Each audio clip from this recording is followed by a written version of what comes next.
তখন তারা কাজ করার জায়গাও থাকে না এবং দায়বদ্ধতাটাও কিন্তু জনগণের কাছে থাকে না, কারণ তারা জনগণের ভোটের মাধ্যমে আসতেছেন না এবং তারপরে তার কনস্টিটিউয়েন্সিও নাই।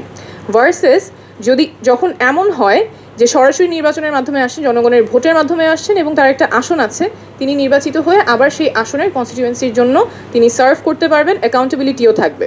সো কারেন্ট বাস্তবতায় যেটা হচ্ছে, যেহেতু দলের মাধ্যমে মনোনীত হয়ে আসছে, দলের কোনো নেতার মাধ্যমে মনোনীত হয়ে আসছে, দায়বদ্ধতাটা দলের প্রতি থাকে, যেই নেতার কাছ থেকে মনোনয়ন আসছে তার প্রতি থাকে, জনগণের প্রতি দায়বদ্ধতাটা থাকে না। এবং এখানে বঞ্চিত হচ্ছে জনগণ, বঞ্চিত হচ্ছে আমাদের সংসদ, বঞ্চিত হচ্ছে, এবং নারী সাংসদরা যারা যাচ্ছেন, যারা এখানে শুধুমাত্র প্রেজেন্স হিসেবে থাকছেন, তার না থাকছে পাওয়ার, না থাকছে অ্যাকাউন্টেবিলিটির জায়গা।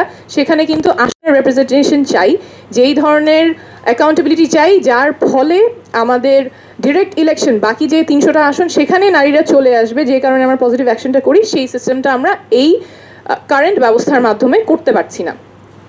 সো আমাদের প্রস্তাবনাটা যেটা এখানে এসেছে, অবশ্যই যাতে এই সংরক্ষিত আসনগুলোতে মনোনয়ন না হলে তৃণমূল থেকে নারী নেতৃত্ব উঠে আসার সুযোগ থাকে।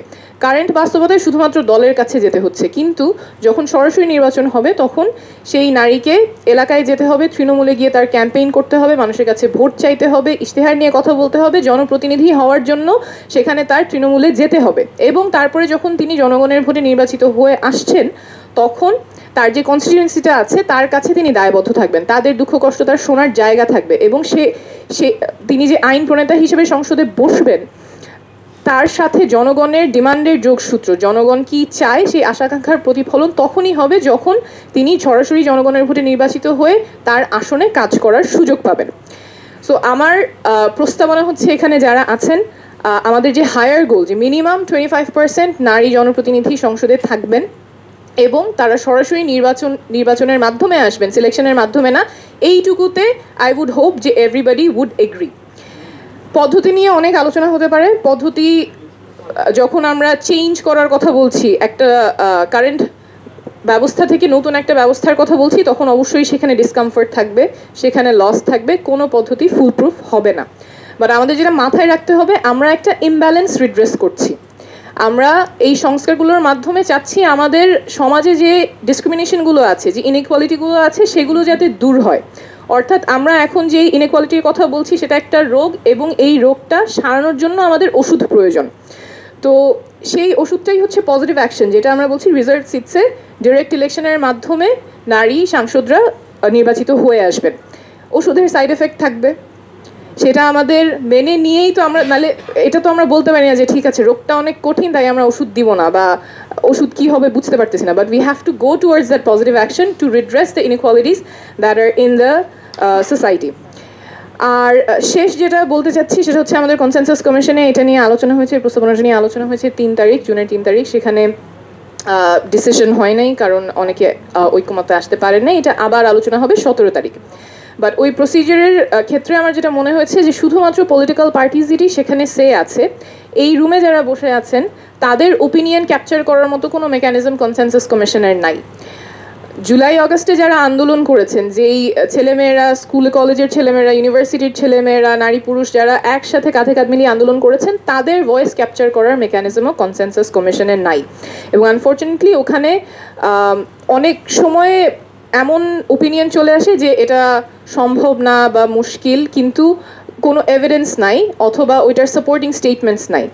সো আই উড রিকোয়েস্ট যে there must be a way to capture a broader opinion from the stakeholders যারা এই reform ডায়ালগে should be a part. এই ক্ষেত্রে আমি একটু ছোট্ট করে বলে ফেলি, আমরা যে প্রস্তাবনাটা দিচ্ছি যে মিনিমাম 25% নারী জনপ্রতিনিধি থাকবে এবং তারা সরাসরি নির্বাচিত হবে, এই ক্যাম্পেইনটা যাতে আমরা যারা সাপোর্ট করি মেইন স্ট্রিম থেকে, যারা অ্যাক্টিভিস্ট আছেন, যারা সিভিল সোসাইটি অ্যাক্টরস আছেন, তাদের বক্তব্য যাতে কনসেনসাস কমিশন পর্যন্ত পৌঁছায়, আমরা একটা ক্যাম্পেইন করছি, নাম amarvote.org, একটা ওয়েবসাইট আছে যেখানে আমরা আবেদন করছি যারা এই মতের সাথে একমত যে নারী মনোনীত না হয়ে সরাসরি নির্বাচনের মাধ্যমে সংরক্ষিত আসনে সংসদ হিসেবে কাজ করবেন, তারা সরাসরি চিঠি লিখতে পারেন কনসেনসাস কমিশনে। সেখানে কিছু ডিটেলস দিলে এটা অটো পপুলেট হয়ে কনসেনসাস কমিশনের কাছে একটা লেটার চলে যাবে। একটা ফটো আপলোড করতে পারেন, সেখানে আমাদের স্লোগান হচ্ছে আমার ভোটে সরাসরি সংসদে যাবে যোগ্য নারী, সেই স্লোগানটা সহ আপনার ফটো কার্ড চলে যাবে। এবং আমরা চেষ্টা করব 17 তারিখের আগে, খুব বেশি সময় নেই, কালকে বিভিন্ন স্পটে গিয়ে সরাসরি মানুষের সাথে কথা বলে এই চিঠিগুলো এবং বক্তব্যগুলো কালেক্ট করার, যাতে করে এই যে একটা মানে অলমোস্ট সেইং যে আমাদের ভয়েসেসগুলো সাইলেন্সড হয়ে যাচ্ছে বা আনহার্ড থাকছে, যারা were a very important stakeholder during the uprising and should be a very important stakeholder now, ওই ভয়েসেসগুলো যাতে থাকে, অ্যাড্রেসড হয় এবং আমরা রিফর্ম থেকে পিছিয়ে না যাই। আমরা বারবার বলছি যে নারীর অধিকার লাগবে, এবং এটা শুধু নারী অধিকারের ইস্যুও না, this is an issue for everybody. যখন আমরা অ্যাকুরেট রিপ্রেজেন্টেশন নিশ্চিত করতে না পারছি, পুরো সমাজ বঞ্চিত হচ্ছে, ভোটাররা বঞ্চিত হচ্ছে, এবং আমরা নারীদেরকেও বঞ্চিত করছি। প্রোগ্রেস আসলে ওভাবে হবে না। So I would request everybody to raise their voice, যাতে করে আমাদের নারী সাংসদ যারা যাবেন জনপ্রতিনিধি হিসেবে মিনিমাম 25% যাতে রিপ্রেজেন্টেশন থাকে, এবং সেটা যাতে সরাসরি নির্বাচনের মাধ্যমে হয়, মনোনয়নের মাধ্যমে না, যাতে করে তাদের প্রকৃত ম্যান্ডেট থাকে, জনপ্রতিনিধি হিসেবে কাজ করতে পারে। ধন্যবাদ। অনেক ধন্যবাদ। আমি একটুখানি যুক্ত করি যে সম্ভবত নির্বাচন সংস্কার কমিশন